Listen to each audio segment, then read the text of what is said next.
அறநிலையத்துறையின் அசையும் மற்றும் அசையா சொத்துக்களின் வருவாய் அதன் புனிதமான நோக்கத்திற்கு மட்டுமே பயன்படுத்தப்படும் அப்படின்னு ஆளுநர் உரையில இடம்பெற்றிருக்கு. இந்த கருத்தை பார்க்கும் பொழுது அறநிலையத்துறையே இருக்கக்கூடாது அப்படின்னு சொல்ற பாஜகவுடைய குரலாகத்தான் தாவேக அரசும் சொல்லுதா அப்படிங்கிற சந்தேகம் எங்களுக்கு வருது. பாஜகவும் வலதுசாரிகளும் சொல்றது இதுதான், அறநிலையத்துறை பள்ளி கல்லூரிகளை நடத்தக்கூடாது, அறநிலையத்துறை பள்ளி கல்லூரிகள் நடத்தக்கூடாது அப்படின்னு சொல்லிட்டு இருக்கிறாங்க. இதுக்காக வழக்கும் தொடர்ந்து இருக்கிறாங்க. இந்த நிலைப்பாடு திருமண மண்டபங்கள் வணிக வளங்களோடு நிற்குமா, இல்ல கல்வி நிறுவனங்களுக்கும் இந்த கண்டிஷன்ஸ் அப்ளை செய்யப்படுமா? மாண்புமிகு அறநிலையத்துறை அமைச்சர்கள். மாண்புமிகு பேரவை தலைவர் அவர்களே, மாண்புமிகு தமிழ்நாடு முதல்வர் அவர்களே, அறநிலையத்துறையை பொறுத்தவரைக்கும் கோவில்களின் வருமானம் கோவில்களில் வரக்கூடிய பக்தர்களுக்காக செலவிடப்படும் என்பதை நம்முடைய ஆளுநர் உரையில் இடம்பெற்றதுதான் அதனுடைய சாராம்சம். இன்னொன்று, சமீபத்தில் வெளியிடப்பட்ட திருமண மண்டபங்கள் மற்றும் வணிக வளாகங்கள் அந்த பணிகள் துவங்கப்படாத பணிகள் நிறுத்தப்பட்டது என்பது, இந்த பணிகளை பொறுத்த வரைக்கும் நாம் ஆராய்ந்த வரைக்கும் அந்த கோவில்களில் பொதுமக்களுக்கு தேவையான அடிப்படை வசதிகள், பொதுமக்களுக்கு தேவையான தங்குமிட வசதிகள், பொதுமக்கள் பக்தர்கள் வரப்போது அவர்களுக்கு தேவையான அடிப்படையிலான கழிப்பறை வசதிகள் போன்ற இந்த வசதிகளை மேம்படுத்துவதை காட்டிலும் இவர்கள் கமர்ஷியலாக கோவில்களுக்கு திருமண மண்டபங்கள் கட்டுவதிலும் வணிக வளாகங்கள் கட்டுவதிலும் அதன் மூலமாக வருவாய் ஈட்டுவதை மட்டுமே குறிக்கோளாக வைத்துக் கொண்டு இந்த திட்டங்களை துவங்கியதன் காரணமாக மேலும் அதன் மீது பல்வேறு நீதிமன்ற வழக்குகள், ஸ்டே ஆர்டர்ஸ் இருப்பதனால நாம் அதையெல்லாம் ரத்து செய்து அறிவிச்சிருந்தோம். இதற்கு ஒரே ஒரு உதாரணமாக, எந்த அளவிற்கு கோவில்களை கமர்ஷியலாக மாற்றுவதற்கு கடந்த ஆட்சி காலத்தில் முயற்சி செய்து கொண்டிருந்தார் என்பதற்காக ஒரே ஒரு சிறிய உதாரணத்தை மட்டும் சொல்லிடுறேன். அருள்மிகு குன்னூரில் இருக்கக்கூடிய அருள்மிகு விநாயகர் திருக்கோயில், ஏறத்தாழ அந்த கோயில்கள் இருந்து கோயில் நிதியை பயன்படுத்தி 10 கோடி ரூபாய் மதிப்பில ஒரு மல்டி லெவல் கார் பார்க்கிங் வசதியை அந்த கோயிலுக்கு ஏற்படுத்துவதற்கான திட்டத்தை இந்த அரசு அனுமதித்திருக்கிறது. இதற்கு முன்னால் இருந்தக்கூடிய அமைச்சர் அவர்கள் அதை அறிவித்திருக்கிறாங்க. அந்த கோயில்ல ஒட்டுமொத்தமாக மாதத்திற்கு வரக்கூடிய பக்தர்களின் எண்ணிக்கையே 500 தான் ஆவரேஜா. அதே போல அந்த கோவில்களுக்கு அடிப்படையில கழிப்பறை வசதி கூட கிடையாது. இது மட்டும் இல்ல, குன்னூர் மற்றும் உதகையை சுற்றி இருக்கக்கூடிய அனைத்து பகுதிகளிலும் இருக்கக்கூடிய 50 கோவில்கள்ல பேசிக்கா இருக்கக்கூடிய டாய்லெட் ஃபெசிலிட்டிஸ் கூட அங்க இருக்கக்கூடிய கோயில்களுக்கு கிடையாது. அப்படிப்பட்ட இடங்கள்ல கோயில் நிதியை பயன்படுத்தி எதற்காக மல்டி லெவல் கார் பார்க்கிங் தேவைப்படுது?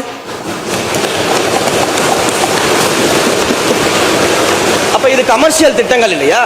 கோவில் நிதியை இப்படி கமர்ஷியலாக பயன்படுத்துவதற்கு எதிராக தான் நாம் இந்த திட்டங்களை எல்லாமே தடுத்து, இந்த திட்டங்கள் தேவையில்லை, அதற்கு பதிலாக நம்முடைய அரசாணையிலே வெளியிட்டிருக்கிறோம். மிக தெளிவாக கடைசி வரியை படித்து பார்த்தால் எல்லாருக்கும் தெரியும்.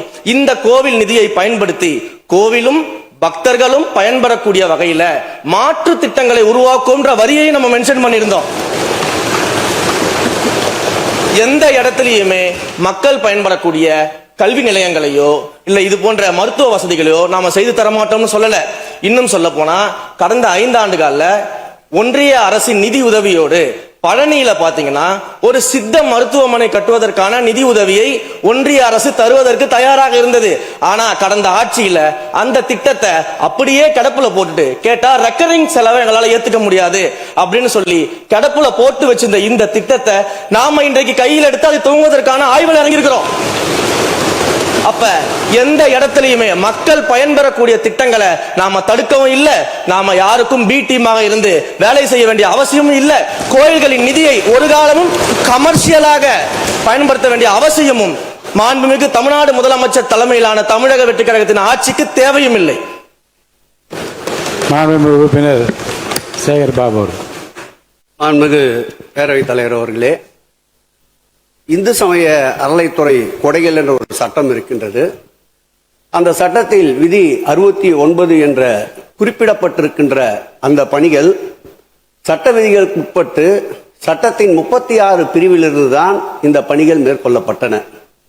குறிப்பாக ஏதோ அமைச்சரே முடிவு செய்து திருமண மண்டபங்களையும் வணிக வளாகங்களையும் ஏற்படுத்துவதற்கு உத்தரவிட்டதாக மாண்புமிகு அமைச்சர் அவர்கள் அவைக்கு உண்மைக்கு புறம்பான தகவலை தந்து கொண்டிருக்கின்றார். ஒவ்வொரு திட்டங்களும் அன்றைய காலகட்டத்தில் இருந்த சட்டப்பேரவை உறுப்பினர்களுடைய பரிந்துரையின் அடிப்படையில், சட்டப்பேரவை உறுப்பினர்கள் கேட்டுக்கொண்டதற்கு அடிப்படையில் தான் அனைத்து திட்டங்களும் அந்த காலகட்டங்களில் கொண்டு வரப்பட்டது. அதோடு மட்டுமல்ல, உறுப்பினர் அவர்கள் குறிப்பிட்டு கூறினார், குன்னூரிலே மல்டி லெவல் கார் பார்க்கிங் கொண்டு வரப்பட்டது என்று. அங்கே இருக்கின்ற 56 கோயில்களையும் நான் குன்னூரிலே 5 நாட்கள் ஊட்டியிலே முகாமிட்டு அனைத்து கோயில்களுக்கும் நேரடியாக சென்று ஆய்வு செய்தோம். அந்த ஆய்வின் அடிப்படையில் அந்த திருக்கோயில்களுக்கு வருகின்ற பக்தர்களுடைய அடிப்படை தேவைகளுக்கு வருமானத்தை உயர்த்துவதற்காக குன்னூருக்கு சுற்றுலாவிற்கு வருகின்ற மக்களுடைய வாகனங்கள் போதிய அளவிற்கு பார்க்கிங்களுக்கு இடமில்லாமல் தவிர்க்கின்ற சூழ்நிலையில் அங்கே மல்டி லெவல் பார்க்கிங் கொண்டு வந்தால் நகராட்சி பரிந்துரையின் அடிப்படையில் வருமானம் பெருகும்.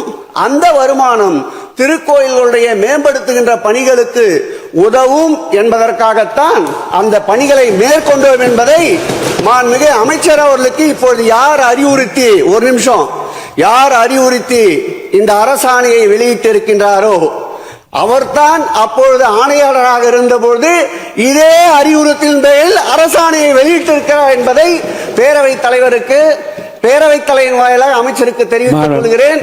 மேலும் அவர் கூறுவதற்கு எனக்கு பாயிண்ட் ஆஃப் ஆர்டர் பதில் கூறுவதற்கு அனுமதிக்க வேண்டும்.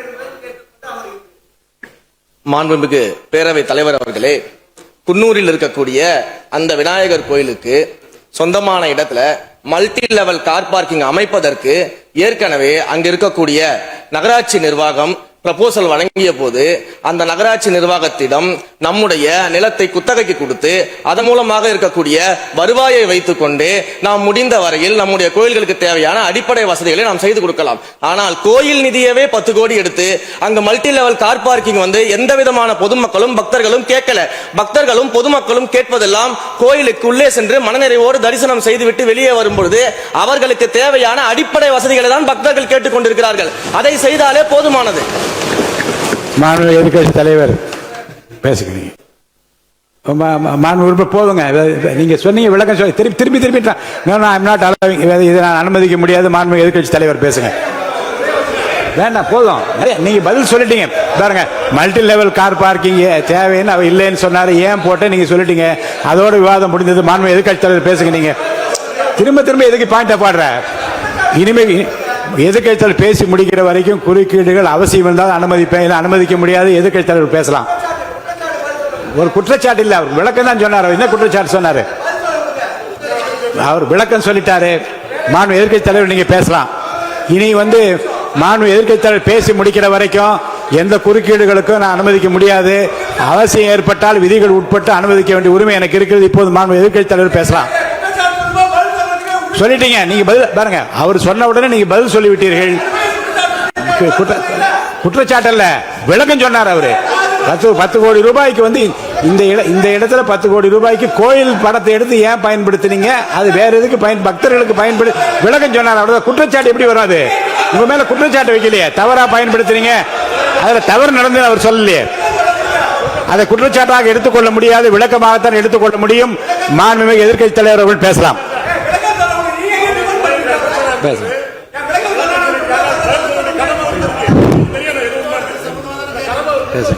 அவை முன்னவர். மாண்புமிகு பேரவைத் தலைவர்களை அவை முன்னவர்களுக்கான விளக்கத்தை சொல்லியிருக்கிறார்கள். இந்த அறநிலையத்துறை அமைச்சர் அவர்கள் விளக்கத்தை சொன்னார்கள். நீங்கள் அதற்கும் விளக்கத்தை கேட்டு பதிலளித்திருக்கிறீர்கள். மீண்டும் ஒரு சொல்வதற்கெல்லாம் பதிலளிப்பதற்கு அவை நேரமில்லை.